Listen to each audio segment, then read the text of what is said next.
يا قوم إنما هذه الحياة الدنيا متاع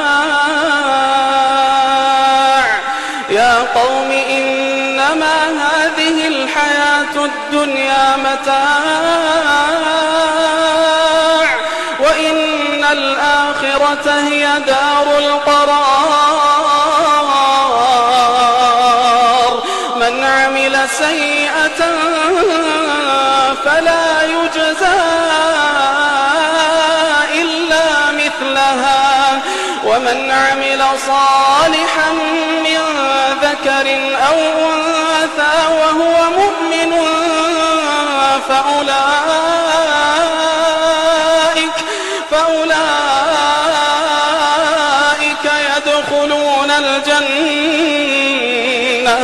فأولئك يدخلون الجنة يرزقون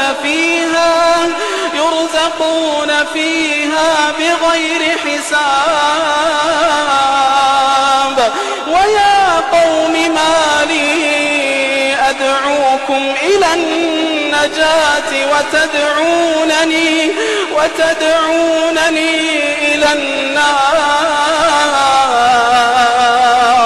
تدعونني لأكفر بالله وأشرك به ما ليس لي به علم وأنا أدعوكم إلى العزيز الغفار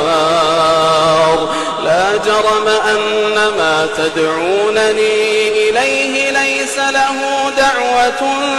في الدنيا ولا في الآخرة وأن مردنا إلى الله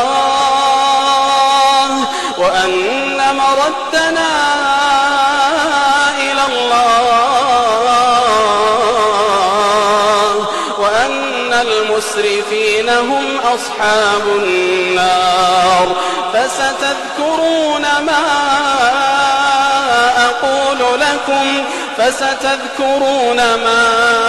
أقول لكم وأفوض أمري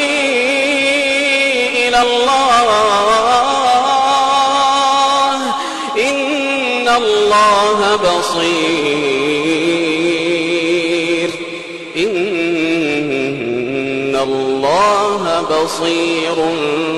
بالعباد